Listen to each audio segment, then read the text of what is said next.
I got a notification from my doorbell camera. At 3:07 a.m., it said, "Motion detected. Someone's at your door." But when I checked the live feed, no one was there. Just my empty porch.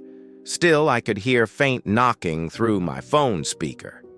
3 slow knocks. Then silence.